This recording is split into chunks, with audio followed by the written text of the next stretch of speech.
course, this is another Vice programming. Causing a natural disaster to party. The case of James Scott. I don't know anything about this. I mean, it just sounded interesting. Some dude caused a whole natural disaster to fucking party. I wouldn't do that, but, you know. I would go to the party. Maybe.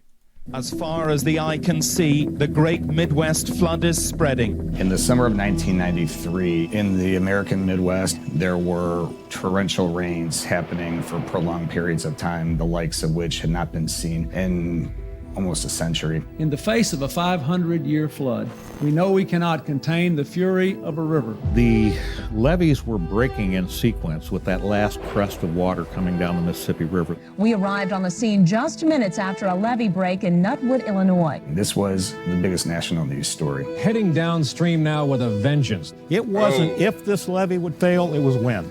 If you lived in Quincy, Illinois in 1993, you knew exactly where you were on the night of July 16th when the levee broke. This is the Airco station, folks, in West Quincy. It has just ignited. Not one, but two disasters at the same time. The flood was a catastrophe. People lost their homes, people lost their farms, people lost their businesses. Wow. By the grace of God, nobody lost their lives. The real casualty. So are you really saying that, like, a guy caused all of this shit? One dude?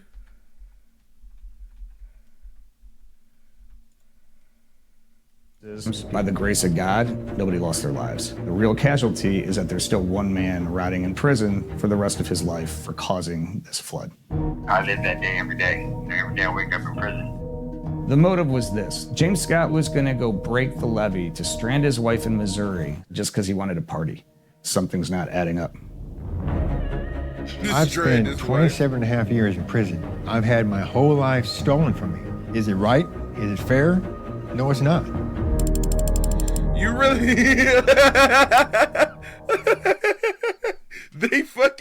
They blamed it all on him? Oh, okay. Yeah, this just got redneck. This just became a fucking, this just became a Jeff Foxworthy joke. This shit just became a Jeff Foxworthy joke. He fucking broke the levee to strand his wife in Mississippi so that he could party. Like, come on, dude. Or Missouri. One of the M's. It's right there in front of me, too. My name is Dr. Adam Pitluck. I'm an investigative journalist, and I wrote a book about James Scott and the Great Midwestern Floods of 1993. The mighty Mississippi is out of control. Its banks straining and bursting along 400 miles. The effort to hold it back failing. The river got up, stayed up, and it got up way up. 17 feet is flood stage, but we're used to we can deal with 24 feet. 93, it went over 32 feet. The Mississippi River floodwaters were threatening to overtop the levee, and 14,000 acres of prime farmland was threatened to be washed out, along with the summer crop. Agriculture is one of the prime features of this area. My role during that time was I was president of the board of commissioners, so we hired bulldozers and we pushed the sand on the land side up to create a higher levee. West Quincy, Missouri was in a dire situation. The night of the 16th, as the remaining levees looked as if they would hold for another day, tragedy strikes West Quincy. As the barge came through the break in the levee and knocked over the fuel stations, the inferno that went up and started moving south with the water, it was really devastating to look. A barge broke through. Break in the levee and knocked over the fuel stations, the inferno that went up and started moving south with the water. It was really devastating to look at that, and it just broke my heart. We had a great effort, and it was so efficient and effective, and then we lost the levee. How it gave becomes the point of contention and the real thrust behind this story. One of the people that was on the scene that had been sandbagging that day was James Scott. He was coming down from the levee when he was stopped by a local reporter to do a man-on-the-street interview. Were you on a break? Were you with a whole bunch of other men? You weren't there at the levee when the break occurred? No, Everybody else left. You know, I decided to stick around to the next crew comes. Within minutes of this tragedy, to see that the first person on the scene being interviewed on television was someone that all of local law enforcement were quite familiar with. They thought this is beyond coincidence to be at the scene of a major catastrophe. So immediately the focus was on Jim Scott. I knew Jim and his family and his brother because when they were juveniles, they had burnt down and destroyed a large historic school called Webster School. They burnt down I thought Webster School? There was a possibility that he may have caused. This is getting into a Jeff Foxworthy movie starring fucking Jeff Foxworthy as fucking James Scott. Okay, this is what we're doing here. Like, I can see this shit happening tonight. The levee breach. He was more into partying than he was being helpful. That's the first thing that hit me. And the second was, what is he doing there? Who authorized him to be out there on his own? And the answer is, he shouldn't have been there. And the next thing I know, they've charged Jimmy, extradited him from Illinois into Missouri, and then prepared for the court cases. I came to know about James Scott when I was a junior at the University of Missouri studying journalism. My editor at that newspaper at the Columbia Missourian said, I want you to go to the prison and get his side of the story because something's not adding up. My goal was not to go and free James Scott. I didn't necessarily believe that he was innocent. I had a job to do. I had an investigation to do independently as a journalist. So is this the angle? Is that this man is innocent? This is getting into some real Florida headlines. Yeah, bruh. So, okay. So this guy burns down a school, and he just happens to be out on the scene of a levee. And his excuse is that because he's kind of a known character in Missouri, for some reason, even though he lives in Illinois, because he's a known character in Missouri, that all the blame went to him. He's like a scapegoat, if you will. I mean, let's see. We're here at the former Missouri State Penitentiary, Jefferson City Correctional Center. In 1998, the first time I interviewed James Scott was this room right here. I'd never been in a prison before. I'm a kid. He was just a kid. He was in his 20s at the time as well. The way he presented this story, as adamant as he was in his 20s at the time as well. You look real worried, bro. I'm not gonna lie. Bro looks real worried over here. Look at his face. He looks like, man, this motherfucker just told me he was going to go 9 inches deep if I can't get him out of prison. He said the guards can't stop him either. It's like, bro. About it, and the fact that he had admitted to all of his past transgressions, I picked up on sincerity because something he said sounded like he was telling the truth. Something interesting came out of the sentencing. The judge, Robert Clayton, said, I can't take your property as you took theirs, but I can take your liberty. Which I hope you have time to contemplate, that you will come to find is more precious. You are a career criminal. There is a perversion about this because you obviously get a sense of excitement or power or sexual arousal or all of the above. What?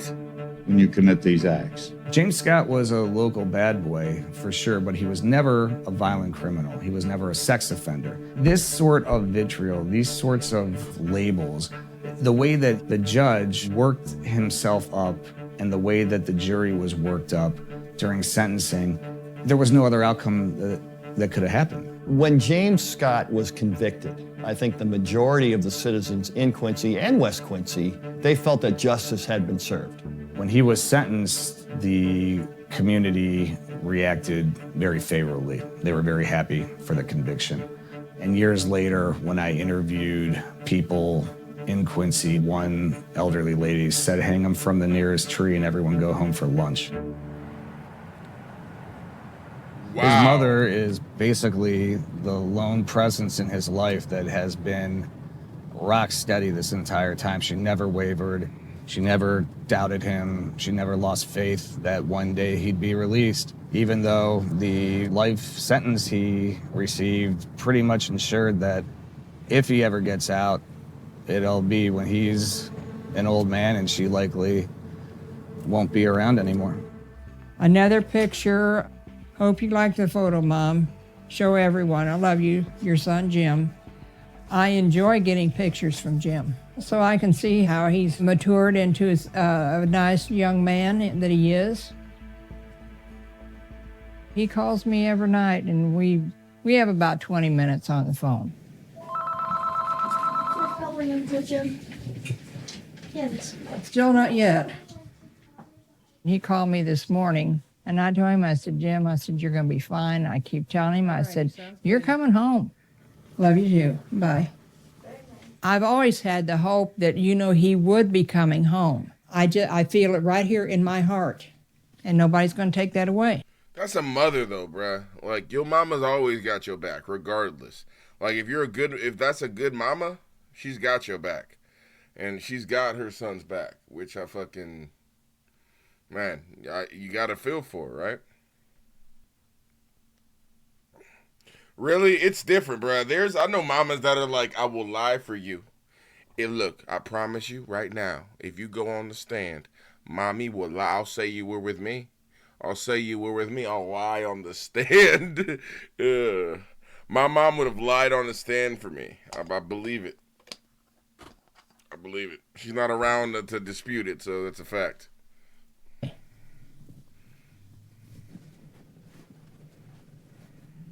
Right now I'm sitting outside of a pool hall in Quincy that used to be a spot. Looks pretty empty from out here, but I'm gonna go in and see if anyone might know where Joe Flax is. For all the years that I researched this book, I always had this niggling feeling in the back of my mind that James Scott was convicted twice by 2 impartial juries. What kind of fucking feeling did you have? Flax is. For all the years that I researched this book, I always had this niggling feeling in the back of my mind. All the years that I researched this book, I always had this niggling feeling in the back of my mind. What the fuck kind of feeling did you have, bro?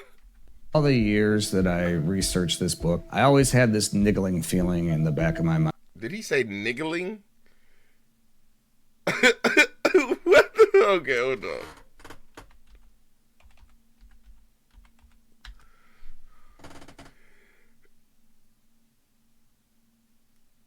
All right, it's a real word, niggling. Cause slight but persistent annoyance, discomfort, or anxiety.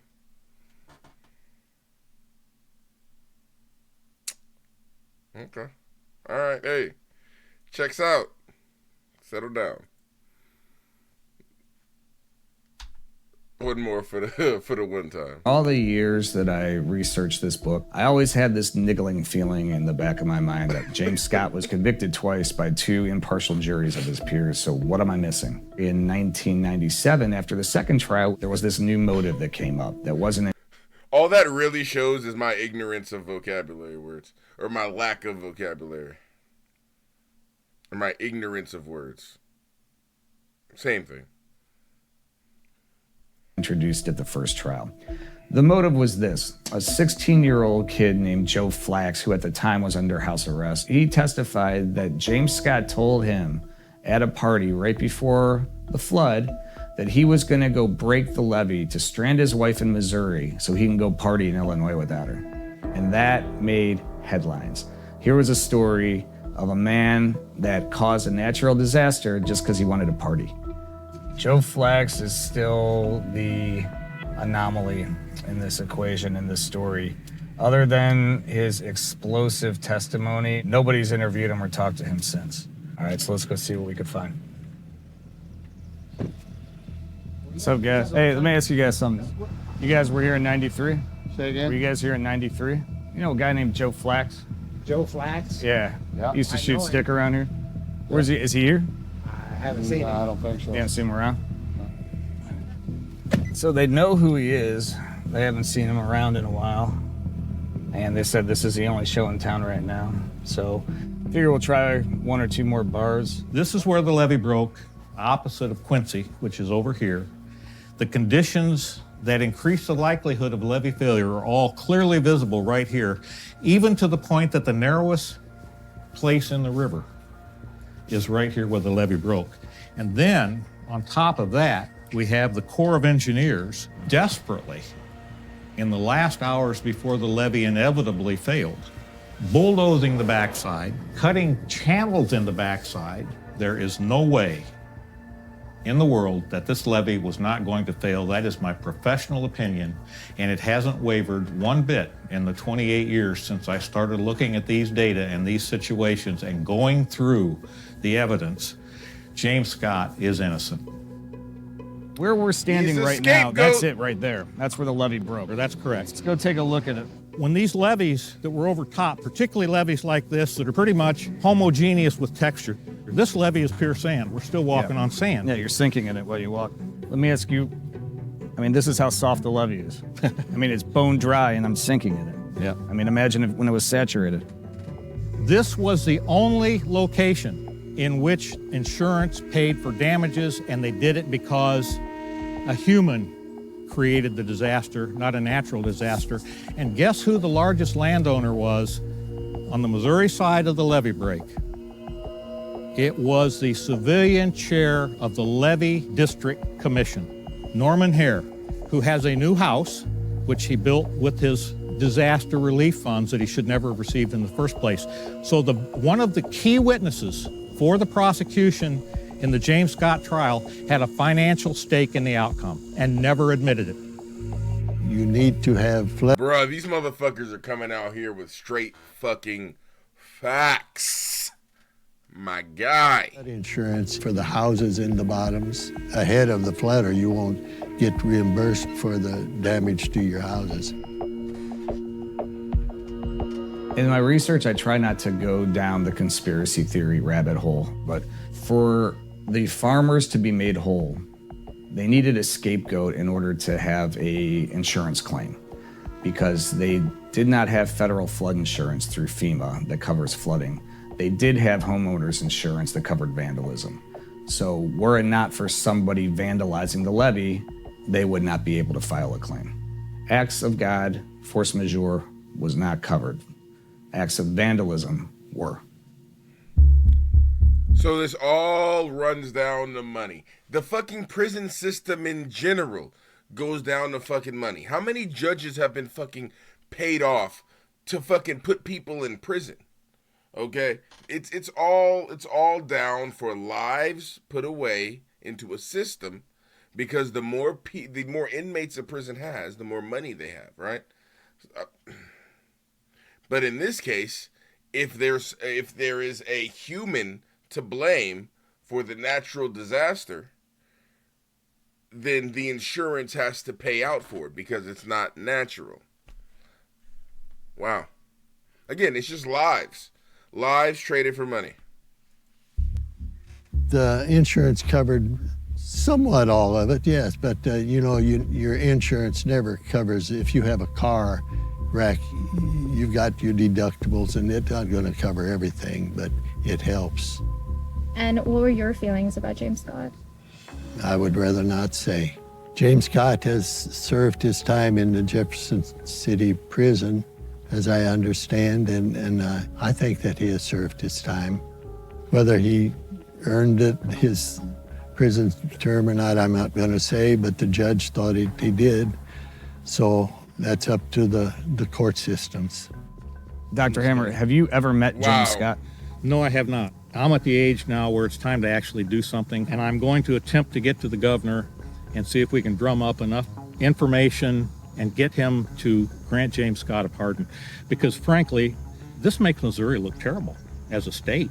It makes us look like we're back in the 1820s. Yeah, Midwest River Justice. Midwest River Justice, absolutely exact. I haven't seen you in 14 years. The last time I was here, we took a picture together in front of that mural right there that's still there. Yes. You've been looking at that mural for 14 years. I haven't had the same posters on my wall or pictures now, artwork on my wall for 14 years. You're in the same spot for 14 years. If I get angry, what do you get? I stopped being angry and bitter a long time ago. How do you do that? That's not the kind of person I want to be today. I hate this case.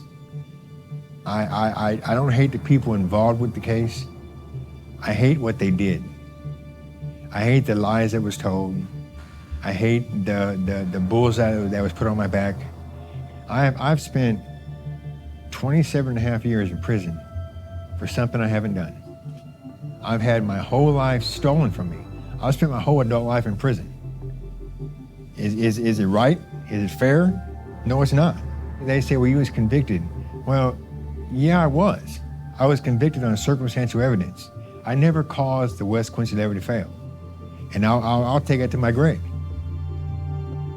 I think society would tell you that a person's past kind of tells you what path he's taken. If you have enough circumstances, and it's like a puzzle, you just keep getting piece after piece after piece, pretty soon you got a picture. I feel like the right person was prosecuted and convicted. Get the fuck out of here, bro. People that have killed people and did 6 years. You know, Jimmy is serving a lifetime sentence, and that is strange. What does it say for the criminal justice system as a whole? I mean, it clearly has its flaws when this guy and many like him that committed what ultimately were nonviolent crimes. Remember, nobody died, nobody was even injured in this flood. They're just eking time away from what could be a reformed or productive life. There is no reform. I mean, he's gone through all the classes that they put you through in here to learn how to reform, to learn how to re-enter and recommit to society. And we're still in the exact same place. This is what the Lord says. You will be in Babylon for 70 years, but then I will come and do for you all the good things I have promised, and I will bring you home again. And this is a praise, it's an answer to prayer. Jim is coming home. I don't know when, but Jim's coming home. And he's gonna call me one of these days and say, Mom, I've got my stuff packed, I'm coming back, I'm heading to the house. So, and I believe that. Man, I really, really, really hope that happens for her. I'm continuing to speak out for James Scott because essentially there's nobody left other than his mother. And she doesn't have the platform. So while I still have a platform, I'm going to use it because I think it's a very sad reality that James Scott might die in prison. I think he'll maintain his innocence and they'll say that he shows no remorse and they'll put him back in. Legally, I don't see any other option other than a gubernatorial pardon or Supreme Court. I don't see that happening. There are people here in the state of Missouri who have done more heinous crimes, but because I'm not serving a life sentence or on death row as a result of a rape, murder, child molestation, sodomy, anything that involves DNA, people just will not assist me. Wow. In 1993, this is the biggest story in terms of natural disasters, the 500-year flood. All the disasters that we've come to unfortunately accept because they've been happening with more frequency hadn't happened yet. Are there more people out there that we could pin floods on, or hurricanes, or tornadoes? That's the problem I'm still having. It's on happening with more frequency hadn't happened yet. Are there more people out there that we could pin Damn, the water is right there. floods on, or hurricanes, or tornadoes? That's the problem I'm still having, is that you have one person in prison for causing part of the great Midwestern floods in 1993. The whole country was underwater, the whole midsection. But there's one guy in prison for it. Think about that. The next time there's a flood, and it's all over the national news for a week, and then it goes away.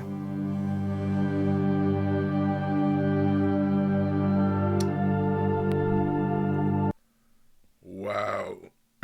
R.I.P., man. That's heartbreaking. At the time of publishing, James Scott continues to serve time at Jefferson City Correctional Center. His first parole hearing is set for July 2026.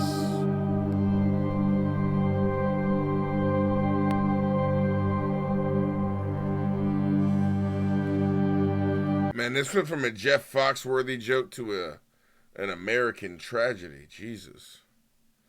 And I guess another fucking example of how the American justice system is fucking flawed. And you can't fucking trust it. You just can't.